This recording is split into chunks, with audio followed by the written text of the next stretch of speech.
Sorry guys, my computer ran out of space, so to delete some things. That's why we're on part 2 right now, this tree diagram. So let's pick up from where we left off. Okay, so we're dealing with having a rare disease, an outbreak of a rare disease, right? And then do we test positive or negative for that disease or not for that disease? Okay, so next here, the next thing in our sample space, we could have the disease and test negative. We want to figure out the probability of that. So I'm going to multiply across. I have 0.001 times 0.03.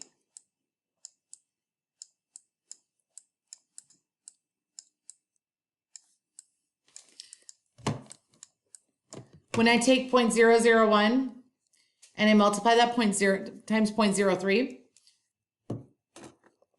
I'm going to get a really small number.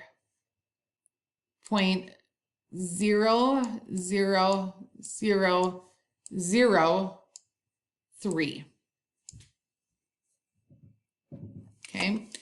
The next thing that could happen in our sample space is we could not have the disease and test positive. We're going to figure out the probability of that right now.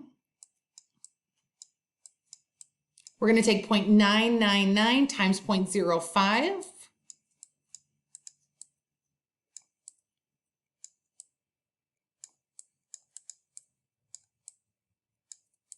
And that's going to give us, let's say 0.999 times 0.05, 0.04995.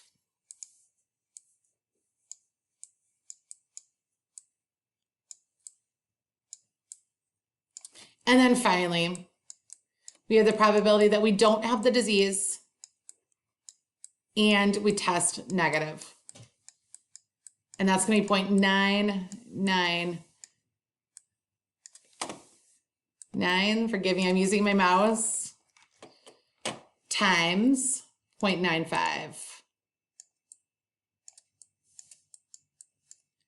0.999 times 0.95.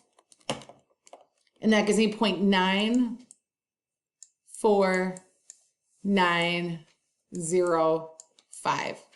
Now remember guys, these are the only numbers I care about now, okay? The biggest mistake people make, guys, is they go and they try to like answer the question with these numbers. No, we only care about this right here. Here's our sample space, all the different outcomes that could happen.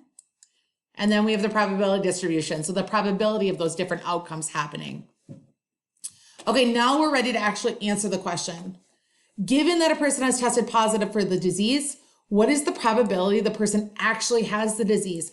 Many times in a tree diagram, guys, I have seen this being a conditional probability question. Be prepared for that. They do not always say the word given. They just make an assumption that something has happened already. So really be paying attention to details. We want to know the probability that the person actually has the disease. Okay, that's right here. That's the question we're asking. Given they've tested positive.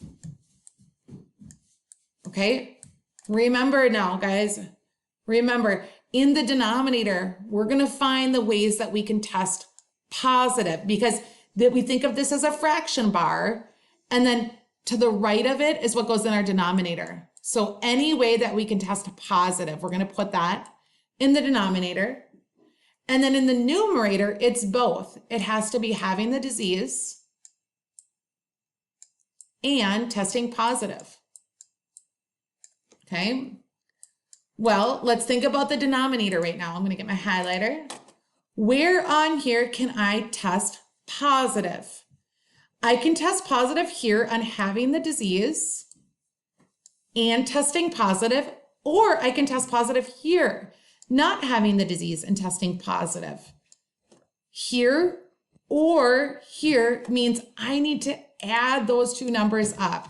Okay, so for the denominator here, I'm going to add up 0.00097 plus 0.04995. Okay, so I'm going to do that now on my calculator.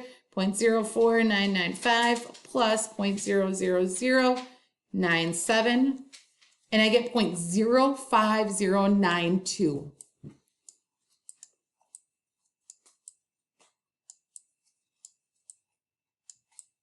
Okay, out of everyone who tests positive, we want to know what's the probability they actually have the disease. So both here, disease and positive. That is right here. So we put this in our numerator, 0.00097. I am now going to divide that out in my calculator, 0.00097 divided by my second answer there, so 0.05092.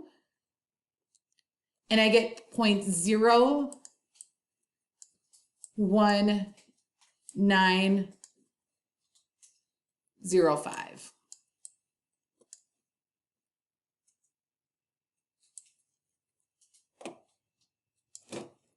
All right, ladies and gentlemen, so now we should feel comfortable, maybe not have mastered, but comfortable setting up a tree diagram, figuring out the probabilities of the sample space. You can see here I underline my sample space. Figuring out the probabilities by using that multiplication rule, and then making sure we understand how to answer the question, okay? Especially if it is a conditional probability. All right, thanks you guys so much, and you guys have a wonderful day.